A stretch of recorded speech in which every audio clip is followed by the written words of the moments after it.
You know, hospitals are full of strange sentences. But why is the patient quoting Julius Caesar? That's not one you normally hear before breakfast. It started on a Tuesday, a gray light leaking through the blinds in Jackson County General, in southern Oregon. Routine gallbladder surgery, 46-year-old Daniel Greer, local high school history teacher.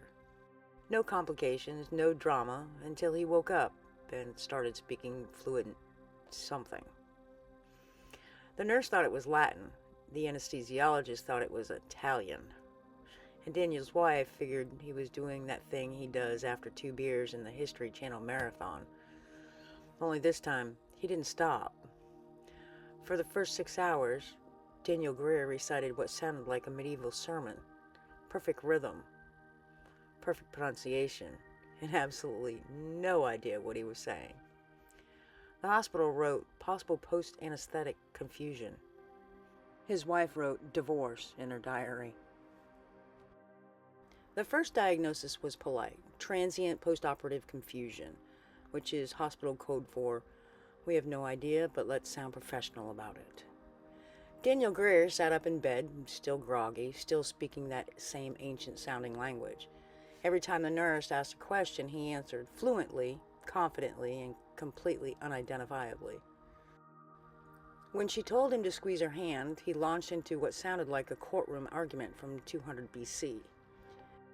By noon, 3 doctors had taken a turn. One thought it was glossolalia, the speaking of tongues in a phenomenon, whatever that is, and another blamed anesthesia flashback. The third blamed TikTok, which felt unfair since Daniel didn't even own a smartphone. His wife Linda tried to stay calm. She recorded a few clips on her phone, figuring her sister, who teaches linguistics at Oregon State, might get a laugh out of it. Instead, she got a call back within the hour. Linda, her sister said, I don't want to freak you out, but some of those words are Latin. That's when Daniel became the case.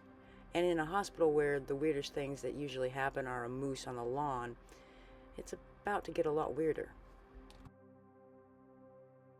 By the second day, Daniel's condition had stopped being a medical curiosity and started being a problem.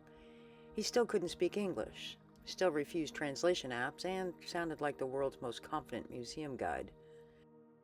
His wife, Linda, uploaded a short video of him talking, mostly to reassure friends that he was fine.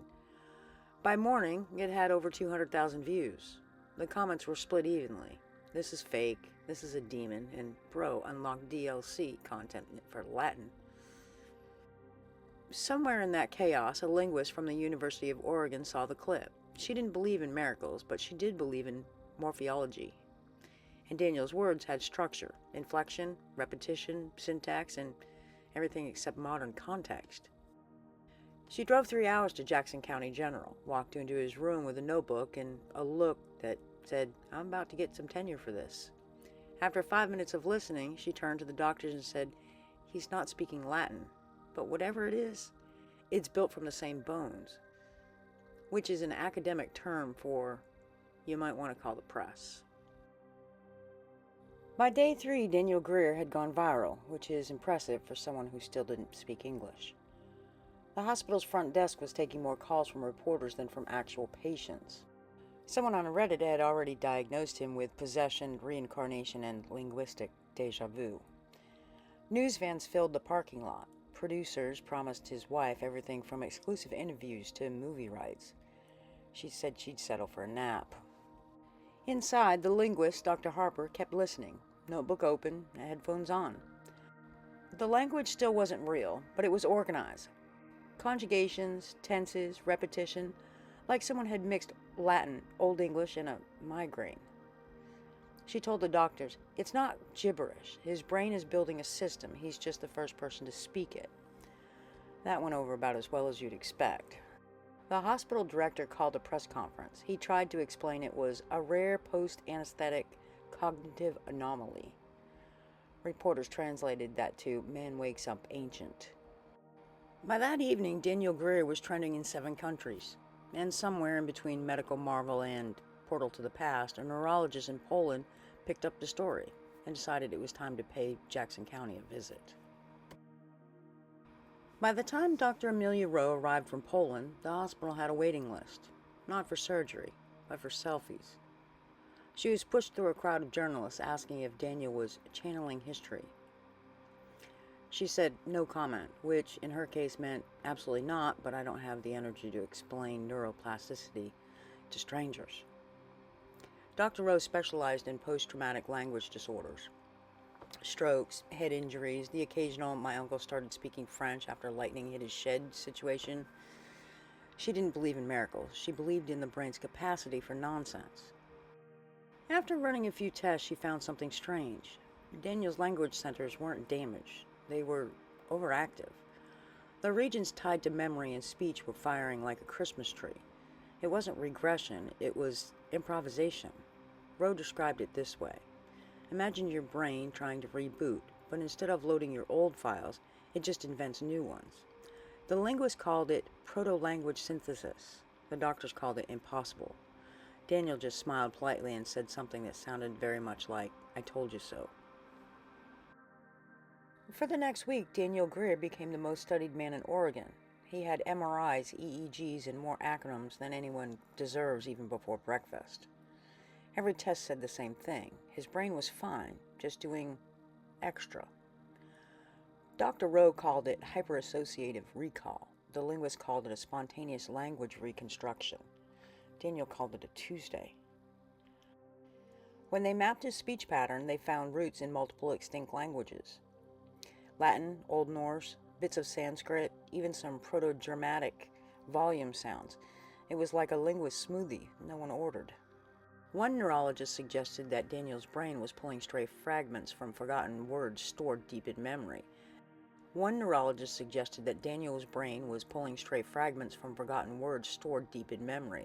Echoes from books, lectures, things he'd once read and forgotten. His mind had simply rewired itself into an original language, built from ghosts of others. The press called it the dead tongue syndrome. Daniel called it annoying. He couldn't order coffee, but he could apparently recite a preamble to a civilization that no longer existed. When a reporter asked him how he felt, he smiled and said in perfect English for the first time in days, "Honestly, I miss the subtitles." By week 2, Daniel's mysterious language began to fade. Not all at once, more like a bad radio signal cutting in and out. One moment, he'd answer a nurse in English. The next, he'd accidentally order breakfast in what sounded like Sumerian. The doctor said his brain was normalizing.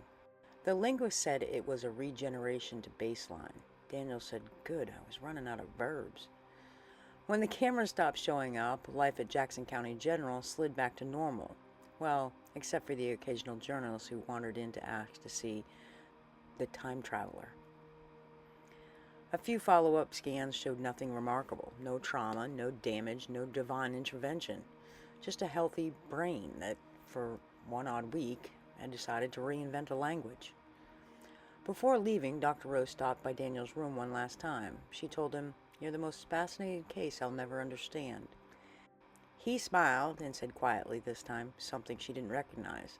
She asked what it meant. He said, "I think it means thank you. I think." Daniel Greer was discharged on a Sunday. The staff waved, the reporters had all gone home, and the world had already moved on to the next viral mystery. His final checkup listed him as fully recovered, which, according to Daniel, was generous. He still slipped into his dead language every once in a while, usually when the coffee was too strong or the Wi-Fi was too slow. The linguist published a paper. The neurologist gave a talk titled Neuroplasticity and the Accidental Polyglot. And Daniel went back to teaching high school history, although his students said he occasionally graded essays in what looked suspiciously like ancient script. When asked if he remembered any of it, he'd shake his head and smile. Only the parts that never made sense, he'd say, which is honestly most of life. And somewhere in Jackson County General, his old brain scans still sit in a digital archive, quietly glowing. A reminder that sometimes the strangest language of all is the one our own minds invent to explain itself. This is Truthish, where things are mostly true and always strange. Thanks for watching.